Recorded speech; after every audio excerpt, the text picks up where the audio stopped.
இதுவரைக்கும் விஜய் படம் ஒண்ணுமே பார்த்ததில்ல. நான் ரசிகர்லாம் கிடையாது. அப்படி இருக்கும்பொழுது நான் அவர் அரசியல்வாதிய ஏத்துக்க முடியாது. கட்டணமில்லா பேருந்துல வந்து காஷ்மீர்லேருந்து எனக்கு ஒரு 2 ஃப்ரெண்டு வராங்க. நம்ம இந்த பஸ்ல ஃப்ரீயா போலான்னு சொல்லிட்டு, நான் அந்த 2 பெண்களையும் கூட்டிட்டு போறேன். கழகம் இப்ப யார் கையில தான் இருக்கு மேடம்? கழகம் யார் கையில இருக்குன்னு எனக்கே தெரியாது. இல்ல அப்படி அவங்க இந்த இஸ்லாமியர்களே நிலைமைக்கு கொண்டு இல்லாம, வந்துட்டாங்க. சிறுபான்மையிலே நிறைய பேர் இல்லாம அப்படி பண்ண முடியாது. எங்களுக்கு எதுவுமே பண்ண முடியல. நாங்க ஆட்சியில இல்லைங்கன்னா, உங்கள எம்எல்ஏ நிதியிலேருந்து பண்ண முடியல, எதுவுமே பண்ண முடியல அப்படின்னா, நீங்க எதுக்கு 5 வருஷம் சும்மா உட்காந்துட்டு? அதிமுகல இருந்து திமுக வந்திருக்கிறீங்க. ஏன் டிவிக்கே சூஸ் பண்ணலாம்ல? என்ன புதிய கட்சி, அவங்களும் சிறுபான்மைக்கு நிறைய வாய்ப்பு குடுத்துருக்காங்க. அவர் சொல்லும் பொழுதும் பிஜேபிக்கு எதிரா இருக்கு நிக்கிறேன் அப்படின்னா, நீங்க சொன்ன அந்த ஸ்டாண்ட் தான் வருது. ஏன் அங்க போகாம திமுக வந்தீங்க? இல்ல முதல்ல வந்து நானு விஜய் அப்படிங்கிற ஒரு நடிகர அரசியல்வாதியா ஏத்துக்கவே மாட்டேன். இன்னொன்னு அவர் நடிச்ச படம் முதல்லயே உங்களுக்கு தெரியும். சமுதாயத்தை சீரழிக்கிற படம் மாரி தான் எல்லாமே வந்துச்சு. எந்த கருத்துக்களும் கிடையாது. இல்ல நான் பார்த்ததில்ல. இதுவரைக்கும் விஜய் படம் ஒண்ணுமே பார்த்ததில்ல. நான் ரசிகர்லாம் கிடையாது. அப்படி இருக்கும்பொழுது நான் அவர் அரசியல்வாதிய ஏத்துக்க முடியாது. புதுசா ஒருத்தர் வந்து இப்போ அ நம்மளுடைய அரசியல் எப்படி இருக்கும்? திராவிட சிந்தனைகளோடும், அந்த சித்தாந்தங்களோடும் தான் கலந்து இருக்கும். நம்மளுடைய ரத்தத்துல ஊறுனது வந்து திராவிட சிந்தனைகள் அப்படிதான் இருக்கும். அதுல யார் யாரெல்லாம் வந்தாங்க? பெரியார் வந்தாரு. அண்ணா இருக்காங்க. ஆ நம்ம வந்து புரட்சித் தலைவர் அவர்களும் வந்து அந்த திராவிட சிந்தனையில தான் இருந்தாரு. அம்மாவும் திராவிட சிந்தனை தான் இருந்தாங்க. இப்படி எல்லாருமே இருக்கும்போது, புதுசா ஒரு நடிகர் வந்து பா பாயசமா, பாசிசமாலாம் கேட்டா, அது ரசிக்கப்படியா இல்ல. இல்ல அவரும் பெரியார ஏத்துக்கிட்டாரு, அண்ணாவ ஏத்துக்கிட்டாரு. தன்னுடைய அந்த கொள்கை கொள்கையே பத்தி பேசல. இப்போ யாரு என்னென்ன அவங்க கொள்கை தலைவர்களா வச்சிருக்காங்களோ ஒழிய, நான் என்ன பண்ண போறேன்? இளைய சமுதாயத்தை வழிநடத்த வேண்டிய என்னென்ன அஜெண்டா நான் குடுக்குறேன். அதெல்லாம் அவர் எதுவுமே எந்த பிரகடனமும் படுத்தலையே. எந்த பரப்புரையிலுமே எதுவுமே சொல்லலையே.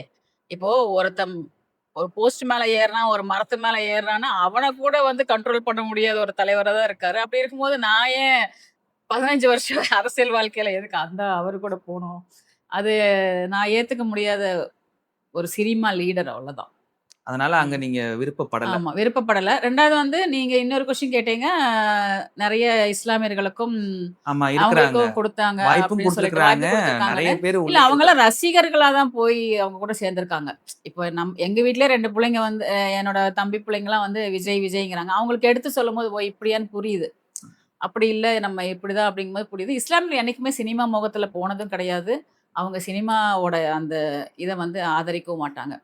அது தெரியும் எனக்கு. நெறைய பேர் கேட்டாங்க. அது நான் அது ஆமா. அது கண்கூடா நாங்க பார்த்த ஒன்று. நாங்க சும்மா போய் இந்த குழந்தைங்க போய் நிக்குதுங்க. அந்த 20 வயசு, 25 வயசு அந்த புள்ளைங்களுக்கு அது என்னன்னே தெரியல. ஒரு ஃபேனா ர விஜய் அப்படின்னு போய் நிக்குதுங்க. அவங்களுக்கு அந்த சீட்ட குடுத்துருக்காரு. அது எந்த அடிப்படையில குடுத்தாரு? எந்த ஒரு இதுல அதெல்லாம் யாருக்குமே தெரியாது. அது அங்க இருக்கவங்களுக்கு தான் வெளிச்சம்.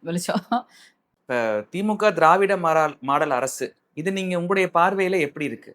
இல்ல திராவிட மாடல் அரசு அந்த பேரே வந்து பெரியார் வழி வந்து அவங்களுடைய சித்தாந்தங்கள் அந்த இத வச்சு தான் வந்திருக்கு. இது ரொம்பவே நாங்க வந்து கண்கூடா பார்த்தது ரொம்பவே நல்லாருக்கு. மக்களுக்கு உண்டான திட்டங்கள் போய் சேருது.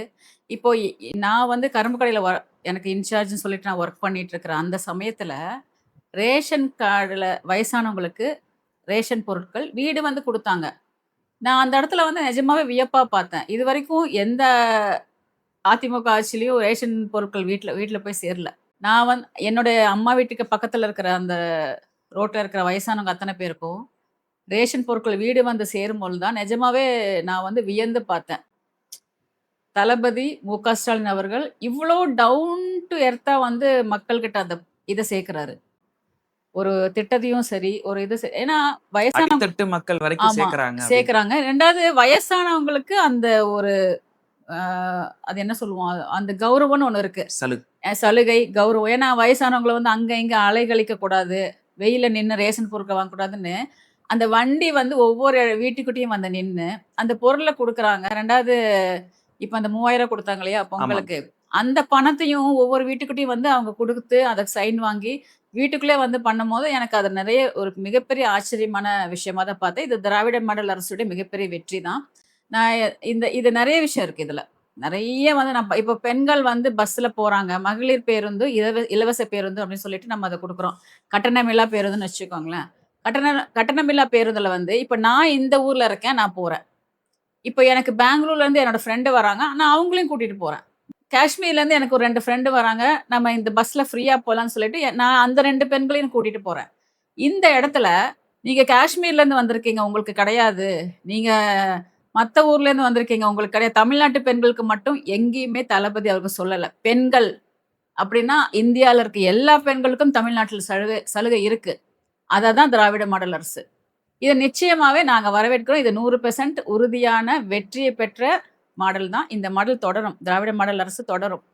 ஏன்னா எல்லா பெண்களும் அவர் வந்து இத்தர தமிழ்நாட்டு பெண்களுக்கு மட்டும் சலுகை, தமிழ்நாட்டு பெண்களுக்கு மட்டும் நான் இது பண்றேன் அப்படின்னு எந்த இடத்துலயுமே சொல்லல. பெண்கள் அப்படின்னா எல்லா பெண்களும். நான் இன்னைக்கு நாளைக்கு எனக்கு ஃபாரின்லேருந்து ஒரு ஃப்ரெண்ட் வந்தா கூட, "வா ஏறு போயிடலாம். அங்க பஸ்ல கட்டணம் கிடையாது" தான் சொல்லுவேன். திராவிட மாடல் அரசு என்பது இந்தியா முழுக்குமான ஒரு திட்டம் தான். எங்கேருந்து பெண்கள் வந்தாலும் இந்திய தமிழ்நாட்டுல இருக்கிற பஸ்ல உலகத்துல ஏதோ ஒரு மூலையில இருந்து ஒரு பெண் இருந்தாலும் ஆமா. இப்ப யாரோ ஒரு பொண்ணு 5 வருஷம் ஏதோ ஃபாரின்ல இருப்பாங்கன்னு வச்சுக்கோங்க. அவங்க இங்க வராங்க. இல்ல நீங்க இங்க இல்ல, பஸ்ல ஏறக்கூடாதுன்னு சொல்லல. அந்த பஸ் அவங்களுக்கும் அந்த இலவச வ விலையில்லா அந்த திட்டத்துல வந்து அவங்க பேருந்துல பயணம் செய்யலாம். இது வந்து ஒரு பெண்களை மரியாதை குடுக்குற திட்டம். பெண்களை உயர்த்துறது. அந்த மாரி ஒரு இந்தியா முழுவதும் இருக்கிற பெண்களுக்கு உண்டான அந்த ஒரு மரியாதையும், மதிப்பையும், சமூக அந்தஸ்தையும் கொடுத்த ஒரு தலைவரா தான் நான் வந்து திராவிட மாடல் அரசை கொடுத்த மு.க. தளபதி அவர்களை நான் பார்க்கிறேன். பாக்குறீங்க. திராவிட மாடல் அரசுல மகளிர் உதவித்தொகை வந்து ஒரு ரூ. 1000 அறிவிச்சாங்க. நெறைய பெண்கள் வந்து அது பயனடைஞ்சுட்டு இருக்கிறாங்க. அவங்க கிட்ட வந்து சொல்லுவேன், "ரூ. 1000 கிடைச்சதா?" "ஓ! கிடைச்சது. அது எங்களுக்கு மாத்திரை, மருந்தெல்லாம் வாங்குறதுக்கெல்லாம் கரெக்ட்டா இருக்கும். எங்களுக்கு நெறைய வழியில அது பயன்படுது" அப்படின்னு. நிஜமாவே இப்போ வந்து ஒரு இடத்துக்கு போயி நின்னு இப்ப அரசு மருத்துவமனைனாலே அவங்க அவ்வளோ தூரம் போய் இப்போ ஒரு ரூ. 1000 இருந்துச்சுன்னா, பக்கத்துல இருக்கிற ஒரு ஹாஸ்பிட்டலோ, ஒரு கிளினிக்கோ போய் அவங்களுடைய மருத்துவ தேவையை இது பண்ணதுக்கு நெறைய பேர் பேசுறாங்க. அதே மாரி இஸ்லாமிய மக்கள் ஒவ்வொரு தொழுகை நான் என்னோட காதுல கேட்டது, ஒவ்வொரு தொழுகையிலயும் எங்களுடைய தளபதி மு.க. ஸ்டாலின் அவர்கள் நீண்ட ஆயுசோட இருக்கணும்னு நாங்க கேட்கிறோம். துவா கேட்கிறோம்னு சொல்லி, ம். அத நான் கேட்டேன் நானு. என்னோட காதுல கேட்டேன். அத்தனை பேரும் அவருக்காக பிரார்த்தனை செய்யும் இடத்துல இருக்கணும். இப்ப எங்களுடைய சட்டமன்ற உறுப்பினரா நிக்க போறவர் என்.ஆர். கார்த்திகேயன் அண்ணா அவர் தான் நிக்க போறாரு. அவருக்கு ஒரு வாய்ப்பு குடுத்தேன்னா, இவங்க என்ன புதுசா பண்ண போறாங்க அப்படிங்கிறது நம்மளுக்கு தெரியும். ஆர்வமும் இருக்கும். ஆர்வமும் இருக்கும். ஒரே ஆள உட்கார வச்சுட்டு ஒண்ணும் பிரயோஜனம் இல்லையே. ஒரே ஆள மாற்றம் வரணும் கண்டிப்பா. மாற்றி உட்கார வச்சா தான் இவங்களுக்கு புதுசா நாம என்ன பண்ணணும்? என்ன குடுக்க போறோம்? இப்ப எந்த திட்டமும் தொண்டாமுத்தருக்கு கிடைக்கல. அதனால மக்கள் சிந்தித்து இந்த முறை மாற்றி வாக்களிக்க வேண்டும். திமுக அரசுக்கு திமுக மையத்துல தமிழ்நாட்டுல அரசு அமைக்க போதுன்னா, அந்த எம்.எல்.ஏ போனா தான் அவங்களுக்கு உண்டான பலன், மக்களுக்கு உண்டான பலன் கிடைக்கும். மாற்றி அமைக்கின்ற அந்த சிந்தனைய வந்து மக்கள் வந்து எடுத்துக்கணும். திமுக உடைய என்.ஆர். கார்த்திகேயன் அவர்களுக்கு வாக்களித்தோம்னா, என்னென்ன கிடைக்கலையோ அது கிடைக்கிறதுக்கு உண்டான வாய்ப்புகள் இனி அதிகரிக்கும். கழகம் இப்ப யார் கையில தான் இருக்கு மேடம்? எடப்பாடி கழகம் யார் கையில இருக்குன்னு எனக்கே தெரியாது. டிவிகேக்கு போன முன்னாள் அமைச்சர், அதிமுகவின் மிக மிக நீண்ட அரசியல்வாதி, அனுபவம் மிக்கவர். அவர் என்ன சொன்னாரு? கழகம் வந்து மிதுன் எடப்பாடியார் பையனும், மச்சினனும், சகோதரனும், சம்பந்தியும் சேர்ந்து தான் நடத்திட்டு இருக்காங்கன்னா, அதான் உண்மை. ம். இப்ப எடப்பாடி கையில கூட கிடையாதுன்னு நினைக்கிறேன். அவங்க ஃபேமிலி கையில தான் கழகம் இருக்கு. தெரியும். ஒவ்வொரு அதிமுக தொண்டர்களும் இதற்குண்டான விலையை இவர்கள் குடுப்பாங்க. அவங்க வந்து இப்ப எல்லாருமே வெளிய ஓடியிருந்தா கட்சி இருக்காதுல்ல. உள்ள இருந்துட்டு சில பேர் வேலை செய்வாங்கல்ல. அது உண்மதானே. ஏன்னா எனக்கு எனக்கு டைரக்ட்டா சொன்னது. நீங்க வெளிய போய் எதிர்த்து இருக்கீங்க. திமுகல போய் எதிர்க்கிற ஒரு ஆளாயிட்டீங்க. நாங்க வந்து உள்ள இருந்தே இவருக்கு வேலை வச்சுருவோம், எதிர்த்துருவோம் அப்படிங்கிற ஒரு விஷயத்த எனக்கு நிர்வாகிகள் சொன்னாங்க. நிர்வாகிகள் நெறைய பேரு குமுறிட்டு இருக்கோம். என்ன பண்றதுன்னே தெரியல அப்படிங்கிறாங்க. சில பேர் அமைதியா இருப்பாங்க. சில பேர் எது வேண்டா வந்தா பார்த்துக்கலாம், வரலன்னா இன்னொரு 5 வருஷம் அமைதியா இருக்கலாம் அப்படிங்கிற மாரி இருப்பாங்க இல்லையா? அந்த மாரி சில கேட்டகரில நெறைய பேர் இருப்பாங்க. வந்தா பார்த்துக்கலாம், இவங்க வரவா போறாங்க அப்படிங்கிற மாரி இருப்பாங்க. செங்கோட்டையன் சொன்ன மாரி கட்சி, கழகம் எல்லாமே இப்ப அவங்க கிட்ட அவங்க ஃபேமிலிக்குள்ள போயிடுச்சுன்னு நெனைக்கிறேன். ம். ஓகே. இப்ப கடந்த நாடாளுமன்ற தேர்தல்ல வந்து பார்த்தீங்கன்னா, எஸ்டிபிஐ வந்து அதிமுகவோட கூட்டணியில இருந்தாங்க. ஆமாங்க. இதற்காக எஸ்டிபிஐ மாநாட்டுல எடப்பாடி அவர்கள் வந்திருந்தப்ப, நான் வந்து பாஜகவோட நம்ம அதிமுக கூட்டணியில இருந்த சமயத்துல பார்த்தீங்கன்னா, இது இருந்ததுக்கான முக்கிய காரணம் வந்து ஓபிஎஸ். ம். உங்களுக்கே தெரியும். அப்படின்ற மாரி அவர் வந்து குறிப்பிட்டு காரணம் வந்து சொன்னாரு. ம். இந்த முறை வந்து பார்த்தீங்கன்னா, அதற்கு பிறகு அதிமுக வந்து பாத்தீங்கன்னா பாஜக கூட்டணியில சிறுபான்மைக்கு ஆதரவா இருப்போம் அப்படின்லாம் வாக்குறுதி எல்லாம் கொடுத்துட்டு திருப்பி மறுபடியும் பாத்தீங்கன்னா கூட்டணிக்கு போயிட்டாங்க. மேல இருந்து பாஜக இயக்கல. நாங்க எல்லாம் ஒற்றுமையா செயல்படுறோம் அப்படின்ற மாரி சொல்றாங்க. இந்த முறை எஸ்டிபிஐ வந்து திமுக பக்கம் போயிட்டாங்க. ஆமாங்க. இத பத்தி நீங்க என்ன நினைக்கிறீங்க? இல்ல முபாரக் நெல்லை முபாரக் அவர்கள் என்னுடைய நீண்ட நெடிய நண்பர். நல்ல நண்பர். அவர் எடுத்த முடிவு நல்ல முடிவு. அதாவது எல்லா இஸ்லாமிய கட்சிகளும் ஒண்ணா இருக்கும். ஏன்னா எங்களுடைய கொள்கையே அவங்க எங்கள எதிர்க்கும்போது நாங்க ஏன் அவங்க கூட போய் சேரணும்? பாரதிய ஜனதா கட்சிக்கு இஸ்லாமியர்கள பிடிக்காது. சிறுபான்மை மக்கள பிடிக்காதுங்கும்போது, இஸ்லாமிய கட்சிகள மட்டும் அவங்க புடிச்சு என்ன கூப்பிடவா போறாங்க? இல்ல, இல்ல.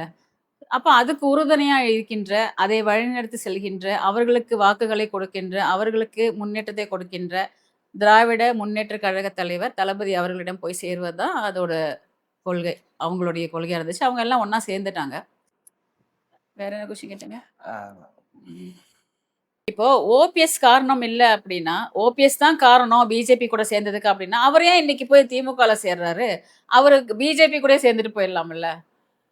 இப்போ எல்லா பிஜேபி சேர்ந்தது, சேராதது எல்லாமே அவர் தான் காரணம். நாங்க பிரிஞ்சது, வந்தது, புடிச்சது எல்லாம் ஓபிஎஸ் தான் காரணம் அப்டின்னா, பன்னீர்செல்வம் அவர்கள் அங்கேயே போய் சேர்ந்துடலாம்ல. அவரு சொல்லி பார்த்தாரு. கட்சிய ஒன்றா இணைங்க. எல்லாம் ஒண்ணா இருக்கணும். எனக்கு எதுவுமே வேண்டாம். நான் வந்து இருக்கிறேன். ஜஸ்ட் ஏன்னா நெறைய பேர் அவர நம்பி இருக்காங்க இல்லையா? ஒரு தொண்டர்களை நம்பி தலைவன் வந்து நம்பும்போது அந்த தலைவர் கரெக்ட்டா வழிநடத்தி செல்வது அவரோட கடமை. அந்த கடமைய வந்து ரொம்ப போராடி பார்த்தாரு. எடப்பாடியார் ஏத்துக்கல. பழனிசாமி அவங்க ஏத்துக்கல அப்படிங்கும்போது, அவங்க வந்து இந்த சைடு வர்றது அவருடைய அது உரிமை. அது கட்சியிலேருந்து எப்படி வேண்டாங்கிற ஒருத்தர், அவர் எங்க போனா உங்களுக்கு என்ன? அவர பத்தி பேச நம்மளுக்கு என்ன இருக்கு? புரியுது. திருப்பி பேசறதுக்கு ஒண்ணும் இல்லையே! இப்ப தமிழ்நாட்டுல ஒரு பிரதான கட்சி, வரலாறுகளை கொண்ட கட்சியில, இப்படி ஒரு சிறுபான்மை மக்களுடைய எதிர்ப்பா, அவர்களுக்கு எதிரான ஒரு சூழ்நிலையை உருவாக்கக்கூடியது வரது, ஒரு ஆரோக்கியமான அரசியல கொடுக்கும்னு இல்ல நினைக்கிறீங்களா? இது ஆரோக்கியமான அரசியல் கிடையாது. இது வந்து மத சார்பற்ற மத மதவாதம் அப்படி பிரிஞ்சு போச்சு. இந்த மேடம் பிரிச்சது எனக்கு புரியுது. அப்படி ஒரு கட்சிய விடலாமான்னு நான் கேட்கிறேன். இல்ல அப்படி அவங்க இந்த இஸ்லாமியர்களே நிலைமைக்கு கொண்டு இல்லாம, வந்துட்டாங்க. சிறுபான்மையிலே நெறைய பேர் இல்லாம, அப்படி பண்ண முடியாது. இப்போ இப்ப நாங்க எந்த நாட்ல பொறந்தோம்? நாங்க வெளிநாட்ல பொறந்து இங்க வந்து உட்கார்ந்துருக்கோமா? இல்ல, இல்ல. நாங்க என்ன அரேபியாலருந்து வந்து குதிச்சோமா?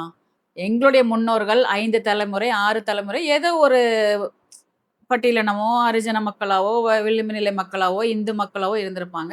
இஸ்லாமை ஏற்றுக்கொண்டவர்கள் நாங்கள். இப்ப என்னுடைய ஒரு 3 தலைமுறைக்கு முன்னாடிலாம் எனக்கு எங்க மூமா அவங்கலாம் எங்க ஊர்லலாம் இருப்பாங்கல்ல, திருநெல்வேலி பேசிக் நானு. அவங்கலாம் வந்து அல்லாஹு சொல்லுவாங்க. தொழுங்கன்னு சொல்லுவாங்க. மத்தபடி ஹதீஸ், பயான் இதெல்லாம் எங்களுக்கு தெரியாது. இல்லம்மா நம்ம பேரு முஸ்லீம் பேர் வச்சிருக்கோம். தர்காக்கு போவோம். அதெல்லாம் வந்து ரெவல்யூஷன் நெறைய ஆகும்போது, இஸ்லாமோட அந்த இது நம்ம ஏத்துக்கும்போது தெரிய வரும். அப்போ அவங்களுக்கு அவ்வளோதான் தெரியும்.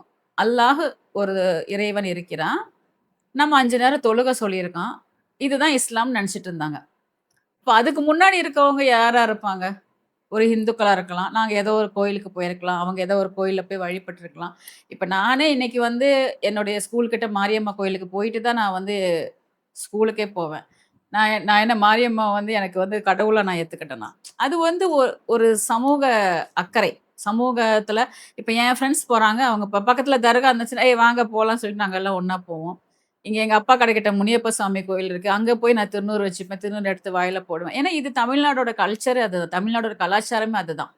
இங்க வந்து பிரித்தாளும் சக்தி எந்த காலத்திலயும் வராது, வரவும் முடியாது, வர வைக்கவும் மக்கள் விரும்ப மாட்டார்கள். ஏன்னா இன்னைக்கு என்னுடைய ஃப்ரெண்ட்ஸ் வந்து 15, 20 பேர் பிராமின்ஸ் தான். நான் முன்னேறணும்னு துடிச்சிட்டு இருக்கவங்க அவங்க தான். அவங்க ஆர்எஸ்எஸ், பிஜேபி சிந்தனையில கிடையாது. அவங்க தமிழ்நாட்டோட என்ன சிந்தனை? சமூக நீதி, திராவிட சிந்தனையில தான் இருக்காங்க. அவங்க கிட்ட போயி நீங்க பிஜேபி, நான் முஸ்லீம், நான் பேச மாட்டேன் அப்படிலாம் சொல்ல முடியாது. ஏன்னா நம்ம பயணித்த அந்த ஒரு இது இருக்கு இல்லையா? ஒரு காலகட்டம், அந்த மக்கள் எல்லாமே வந்து இந்த சிந்தனையில தான் இருப்பாங்க. புதுசா யாரும் இங்க வந்து விதைக்கவும் முடியாது, பிரிக்கவும் முடியாது. கொஞ்சம் கொஞ்சமா இஸ்லாமியர்கள்லாம் சிறுபான்மைலாம் விட்டு வர வர, ம். ஏன்னா அந்த கட்சியிலயும் ஒரு பிரதான வாக்கு சதவீதம் வந்து பாத்தீங்கன்னா இருந்துச்சு. இருக்கு. ம். திமுகனா அதுக்கு ஆப்போசிட் அதிமுக. அதிமுகவுக்கு திமுக. அதை முழுக்க முற்றிலும் முழுக்க சிதைத்த பெருமை விட்டு வெளியில வந்துட்டோம் அப்படின்னா, அதுதான் சொல்றேன். அது ஒரு ஆபத்தான சூழ்நிலை தானே! ஆபத்தான சூழ்நிலை தான். அதை முற்றிலும் சிதைத்த பெருமை இப்ப இருக்கவங்களே சாரும். புரட்சித் தலைவி அம்மாலாம் அப்படி கிடையாது. நாங்கலாம் அம்மா பார்த்து தான் அரசியலுக்கே வந்தவங்க. அம் ஏன்னா எம்ஜிஆர் இருக்கும்போது நம்மலாம் சின்னவங்க படிச்சுட்டு இருந்தோம். அவர் இறக்கும்போது கூட நான் ஸ்கூல் தான் படிச்சுட்டு இருந்தேன். அதுக்கப்புறம் அம்மாங்கிற ஒரு ஆளுமை வரும்பொழுது, இதுதான் இதுதான் அரசியலு. பெண்களுக்கு இத்தன ஒரு பவர் இருக்குது அப்படிங்கிறத பார்த்து தான் ஒவ்வொரு பெண்களும் வீட்ட விட்டு வெளிய அரசியல்ல கத்துக்கிறாங்க, வர்றாங்க, போறாங்க. எல்லாமே அவங்கள பார்த்து தான். ஏன்னா பெண் அரசியல் அப்படிங்கும்போது புரட்சி தலைவி அம்மா ஜெயலலிதா மட்டும் தான் தமிழ்நாட்ட பொறுத்தவர. வேற யாரும் கிடையாது. வேற எல்லாம் வந்து முன்னாடி அவங்க அந்த மாரி ஒரு விடுதலை போராட்டத்திலயும் இருப்பாங்க, சுதந்திர போராட்டத்தில இருப்பாங்க. அப்படிதான் இருப்பாங்க. நம்ம இருக்கிற காலகட்டத்தில ஒரு புரட்சியான பெண்ணாக, ஒரு வழிநடத்திய பெண்ணாக, ஒரு கட்சியை கட்டுக்கோப்பாக கொண்டு போன பெண்ணாக தான் நாங்க அம்மாவ பார்க்குறோம். அவங்கள பின்பற்றி தான் நம்ம கட்சிக்குள்ள வந்து, நடந்து எல்லாம் பண்ண முடியும். இப்படி கட்சி சிதறுண்டு, இப்படி சின்னாபன்னமாயி, ஒரு சமூகம் வேண்டாம், ஒரு சமூகம் மட்டும் தான் வேணும். ஒருத்தர் வேண்டாம், ஒருத்தர் வேணும். காசு இருக்கவங்க தான் வேணும், காசு இருக்கவங்க வேண்டாம். நிர்வாகிகள்ல வந்து எவன் பணக்காரன், எவன் பணம் இல்ல, அவன் இருந்தா போதும். எவன் அடிமட்ட தொண்டன் அவனுக்கு மரியாதை கிடையாது. எவன் வந்து அவ்ளோ உழைச்சு ஒண்ணுமே இல்லாம நான் பார்த்துருக்கேன் நெறைய இது மளிகை முன்னாடி அவ்ளோ பேர் நிப்பாங்க. யாருன்னே தெரியாது. கடந்த முறை வானதி சீனிவாசன் அவர்கள் வந்து கோயம்புத்தூர் தொகுதியில வந்து நின்று வெற்றி பெற்றாங்க. ம். இந்த தடவ அந்த தொகுதியிலேருந்து மாறி இன்னொரு தொகுதிக்கு வந்து போயிட்டாங்க. என்ன காரணம்? ஏன்னா நீங்க கட்சியில இருந்திருக்கிறீங்க. பாரதிய ஜனதா கட்சியோட மகளிர் அணி செயலாளர் அவங்க. அவங்களே வந்து தெற்குக்கு பயந்து தான் வடக்குக்கு போறாங்க. அவங்கலாம் இருக்கனால அவங்க அந்த வாக்குகள் அவங்களுக்கு வரும் அப்படின்னு சொல்லி நெனச்சுட்டு அந்த சைடு போறாங்க. தெற்குல அவங்க எந்த ஒரு நலத்திட்டங்களும், எந்த ஒரு திட்டங்களும் அவங்க செய்யல. அதுதான் கடந்த உண்ம. ஆண்டுகள் எதுவுமே செய்யலைங்களா? எதுவுமே செய்யல. நான் எந்த மக்கள போய் பார்க்கறது, எதுவுமே பண்ணல. அவங்க எந்த திட்டங்களும் அவங்க பண்ணல. என்ன காரணம்?